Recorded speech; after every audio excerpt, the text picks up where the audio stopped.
दीदी, यह तो बहुत ही महत्वपूर्ण बात बताई आपने। अनिल बोला। वह पल भर सोच में डूबा रहा, फिर बोला, आपने बताया था कि रक्त में सफ़ेद कण और बिंबाणु प्लेटलेट कण भी होते हैं। शरीर में उनका क्या काम है? जब डॉक्टर दीदी ने अनिल को बताया कि एनीमिया से बचने के क्या क्या उपाय हैं, यानी हमें पौष्टिक भोजन करना चाहिए, साफ खाना और पानी पीना चाहिए और नंगे पैर नहीं घूमना चाहिए और शौच के लिए शौचालय का प्रयोग करना चाहिए। जब डॉक्टर दीदी ने ये सारी बातें बताई तो अनिल बोला, दीदी आपने तो बहुत ही महत्वपूर्ण बात बताई हमें। फिर वह पल भर सोच में डूबा, यानी थोड़ी देर वो कुछ उसने अपने मन में सोचा और फिर बोला, आपने बताया था कि रक्त में सफ़ेद कण और बिंबाणु को हमने पहले बताया था, हम इसे प्लेटलेट कण भी कहते हैं। ये कण भी होते हैं। शरीर में उनका क्या काम है कि आपने जो ये बताया था और उनका क्या काम है। हमने लाल रक्त कण के बारे में तो जान लिया, लेकिन अब वो क्या जानना चाह रहा था, सफ़ेद कण और बिंबाणु कण के बारे में जानना चाह रहा था। दीदी बोली, सफ़ेद कण वास्तव में हमारे शरीर के वीर सिपाही हैं। जब रोगाणु शरीर पर धावा बोलने की कोशिश करते हैं तो सफ़ेद कण उनसे डटकर मुकाबला करते हैं। दीदी क्या बोली, जो सफ़ेद कण होते हैं हमारे शरीर के वीर सिपाही होते हैं।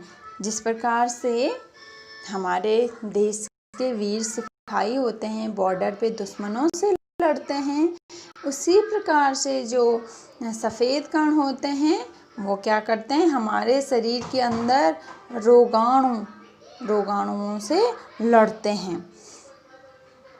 जब भी कोई रोगाणु शरीर पे धावा बोलने की कोशिश करते हैं, यानी शरीर पर कोई भी रोगाणु प्रवेश करने की कोशिश करता है तो सफ़ेद कण क्या करते हैं, उनसे डटकर मुकाबला करते हैं और जहाँ तक संभव हो पाता है रोगाणुओं को भीतर घर नहीं करने देते हैं और वो पूरी अपना लगा देते हैं। जहाँ तक संभव हो पाता है वो रोगाणु को शरीर में प्रवेश करने नहीं देते हैं।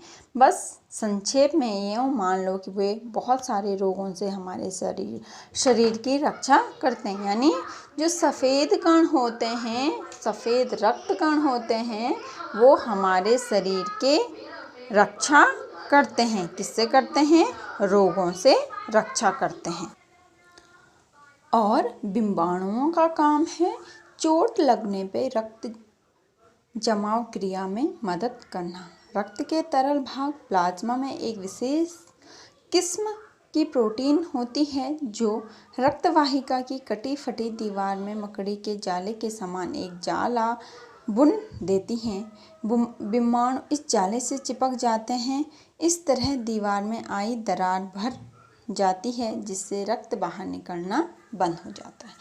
जो बिंबाणु होते हैं वो क्या करते हैं, शरीर में जब चोट लगती है, चोट लगने पे जब खून निकलता है, खून निकलने के बाद थोड़ी देर बाद खून बहना बंद हो जाता है, वहाँ पे एक पपड़ी टाइप की जम जाती है।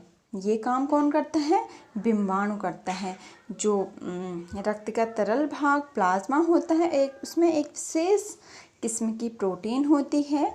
जब भी कहीं पे चोट लगती है, जो रक्तवाहिका यानी हमारी जो रक्त की वाहिका कट फट जाती तभी तो खून निकलता है, तो उसमें एक मकड़ी के जाले के समान एक जाला बुन देती है। कौन? जो प्लाज्मा में एक विशेष किस्म की प्रोटीन होती है। जब जाला बुनती है और उसके बाद बिंबाणु क्या करते हैं, इस जाले में से चिपक जाते हैं और इस तरह दीवार में आई दरार भर जाती है जिससे कि रक्त बाहर निकलना बंद हो जाता है। यानी कि जब भी हमें चोट लगती है, चोट लगने के बाद रक्त निकलता है और रक्त निकलने के थोड़ी देर बाद वो रक्त जम जाता है, वो बाहर नहीं निकलता है। ये काम कौन करता है? बिंबाणु। अगर बिंबाणु ना हो तो क्या होगा? अगर कभी हमें चोट लगेगी और फिर ब्लड निकलेगा, ब्लड निकलता ही जाएगा। अगर हमारे शरीर में ब्लड नहीं होगा तो हमारी मृत्यु हो जाएगी। तो यह ब्लड को, रक्त को जमाने की क्रिया करता है बीमाणु। अनिल बोला, दीदी लेकिन घाव गहरा हो तब तो खून बहता ही चला जाता है। अक्सर ऐसा होता है जब कई बार चोट गहरी लग जाती है, घाव गहरा हो जाता है तो खून ज़्यादा बहता है।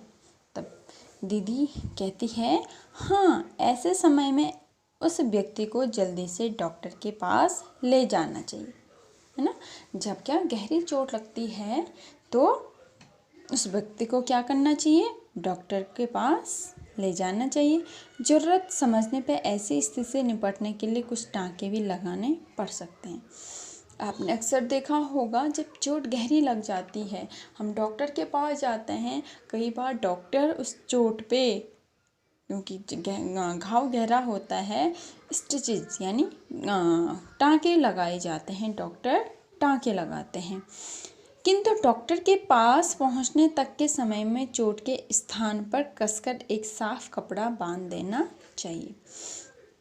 और कई बार हम गांव में रहते हैं, हॉस्पिटल दूर होता है, अब घाव गहरा है, एकदम हम जा नहीं पाते हैं, तो हमें क्या करना चाहिए, डॉक्टर के पास जाने से पहले उस स्थान पे जहाँ पे चोट लगी है वहाँ पे एक साफ कपड़ा बांध देना चाहिए। दबाव पड़ने से रक्त का बहना कम हो जाता है। जब हम उस पर दबाव पड़ता है तो रक्त कम बहता है। उस व्यक्ति के लिए काफ़ी लाभप्रद सिद्ध हो सकता है। किंतु अगर बहुत अधिक रक्त बह जाए तो उसे रक्त चढ़ाने की ज़रूरत भी पड़ सकती है। दीदी ने समझाते हुए कहा कि अगर बहुत ज़्यादा रक्त निकल जाए हमारे शरीर से तो कई बार क्या होता है, उस व्यक्ति में जिसका कि ब्लड निकल गया है उसमें ब्लड चढ़ाना पड़ता है, खून चढ़ाना पड़ता है। अनिल ने कहा, क्या ऐसे समय में किसी भी व्यक्ति का खून काम आ सकता है? तो अनिल के मन में एक और प्रश्न आता है। वो पूछता है, क्या अगर रक्त की ज़रूरत पड़ी, खून की ज़रूरत पड़ती है, क्या हम किसी भी व्यक्ति का खून चढ़ा सकते हैं? दीदी बोली, अनिल हर किसी का रक्त एक सा नहीं होता है। कुछ विशेष गुणों के आधार पर रक्त को 4 मुख्य वर्गों में बांट दिया गया है। जरूरतमंद व्यक्ति के रक्त समूह की जांच करने के बाद उसे उसी रक्त समूह का रक्त चढ़ाया जाता है। जब अनिल पूछता है क्या किसी भी व्यक्ति का रक्त चढ़ाया जा सकता है, तो डॉक्टर दीदी क्या कहती है कि नहीं, हर किसी का रक्त नहीं चढ़ाया जा सकता है, क्योंकि सभी व्यक्तियों का रक्त एक जैसा नहीं होता है। कुछ विशेष गुण होते हैं। इन विशेष गुणों के आधार पर रक्त को हम 4 भागों में बांटते हैं और जब ज़रूरत होती है उस व्यक्ति के रक्त समूह की जांच की जाती है और उसे उसी रक्त समूह का रक्त चढ़ाया जाता है। आपको पता है हमारे रक्त को 4 समूह में बांटा गया है, ए बी और ओ। और ये भी 2 प्रकार के होते हैं, एक पॉजिटिव और एक negative. A positive, A negative, B positive, B negative, A B positive, A B negative, O positive और ओ नेगेटिव। इस प्रकार से 4 रक्त समूह होते हैं। लेकिन ज़रूरत के समय यदि उस रक्त समूह का कोई व्यक्ति मिले ही नहीं, तब अनिल ने पूछा, अनिल के मन में एक और प्रश्न आता है, अगर ज़रूरत हो गई और उस व्यक्ति को उसी रक्त समूह का कोई व्यक्ति नहीं मिला, तब क्या करना चाहिए? तब डॉक्टर दीदी कहती है, ऐसी आपात स्थिति के लिए ब्लड बैंक बनाए गए हैं। प्रायः हर बड़े अस्पताल में इस तरह के बैंक होते हैं जहां सभी प्रकार के रक्त समूहों का रक्त तैयार रखा